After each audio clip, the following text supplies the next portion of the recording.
ఈరోజు ఇక్కడికి వచ్చినప్పుడు మీ ముఖంలో ఆనందం చూడాలని వచ్చాను. మాటలతో ఆనందం రాదు, చేష్టలతో ఆనందం వస్తుంది. అలాంటి పనులు చేసి మళ్ళీ మీ ఆశీర్వాదానికి వచ్చానని చెప్పి మరొక్కసారి మీ అందరికీ విజ్ఞప్తి చేస్తున్నా. గతంలో 1-2 సార్లు కార్యక్రమాలు పెట్టుకుంటే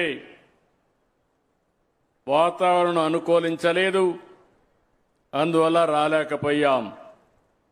కానీ నాకెప్పుడు కూడా ఈ ప్రాంతానికి వచ్చినప్పుడు ఒక ఆనందం, మిమ్మల్ని చూస్తే ఒక ధైర్యం కూడా వస్తుంది. ఏజెన్సీ అంటే దేవుడు సృష్టించిన ఒక అద్భుతం ఇది. మీరు ఆ విషయం మీరు గుర్తుపెట్టుకోవాలి. నేను హెలికాప్టర్లో వస్తూ ఆ కొండలు చూసినప్పుడు మళ్ళీ ఒక జన్ముంటే ఇక్కడ పుట్టాలి, ఇక్కడ ఉండాలనే విధంగా ఈ కార్యక్రమాలు అద్భుతంగా ఉన్నాయి.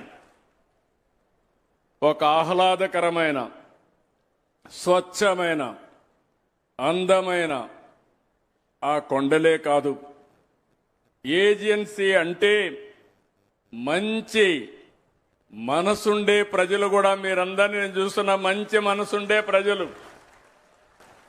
మీకు కలుషితం లేదు, నిర్మోహమాటంగా మాట్లాడతారు, మంచుంటే మంచి అని చెప్పే మనసుతో ఉండేవారు. ఆదివాసులంటే గుర్తుకొచ్చేది సహజ నైపుణ్యం, సామర్థ్యం, మన సంస్కృతి, భారతీయ మూలాలు. ఇప్పుడే నేను చూశాను మీ పండుగలు. ఆ పండుగలు చూస్తే విత్తన పండుగ దగ్గర నుంచి సంక్రాంతి వరకు 6-7 పండుగలు ఎంత పవిత్రంగా చేస్తున్నారంటే అందరూ మర్చిపోయారు, కానీ గిరిజన ప్రాంతంలో మాత్రం మర్చిపోలేదు. దీనికి హ్యాండ్స్ ఆఫ్.